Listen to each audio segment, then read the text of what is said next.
Welcome to our teacher app. I am your maths teacher.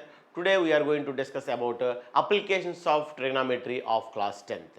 Applications of trigonometry of class 10 now we are going to discuss. So what is applications of trigonometry means? Already we will study about trigonometry. So extension of the trigonometry, that means in the trigonometry chapter we will discuss about the study of different acute angles and different complementary angles, different supplementary angles and identities, reciprocals by depending upon all the values. Now somewhat extended chapter, that is applications of trigonometry. In this we will use two types of angles. One is angle of elevation, angle of elevation,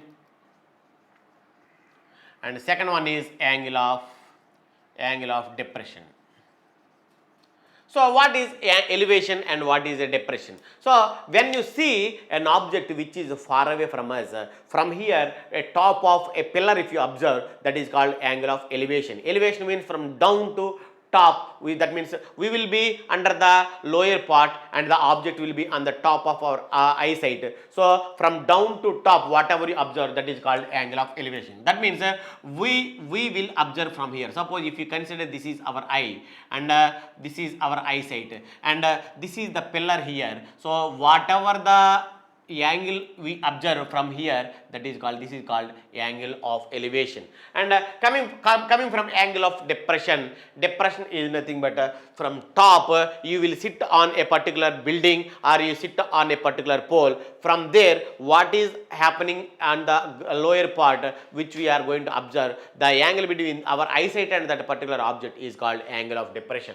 So that means we are sitting here on the top of a building. So this is our eyesight and exactly opposite to or parallel to the ground level from our eyesight we will take a line and this is the object here we are observing. So the angle between these two, this is called angle of depression. So with the help of these two we will solve so many sums in this chapter. So only these two only plays important role. So in this topic whatever the sum it is given, first we should be able to draw the diagram. The diagram plays important role in this chapter. So if you are able to draw the diagram, so half of the sum is going to complete. In this, these sums are just very small sums if you know the concept. If you are able to draw the diagram, the entire sum automatically within 2 steps you can complete. So now how to convert the angle of depression into angle of elevation means, if you consider this diagram, we are observing the element here, this is the angle of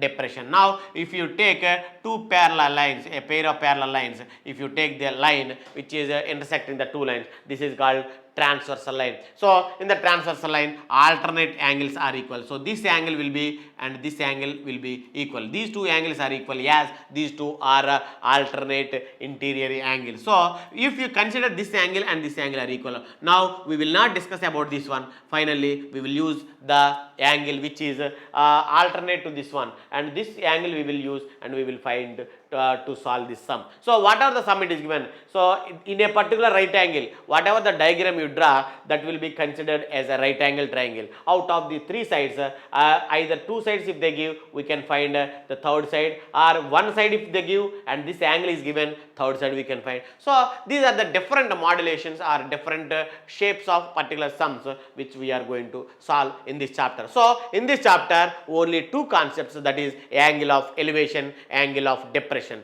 Both are plays important role in this topic, but just the main part is we are able to draw the diagram according to given data of a particular sum.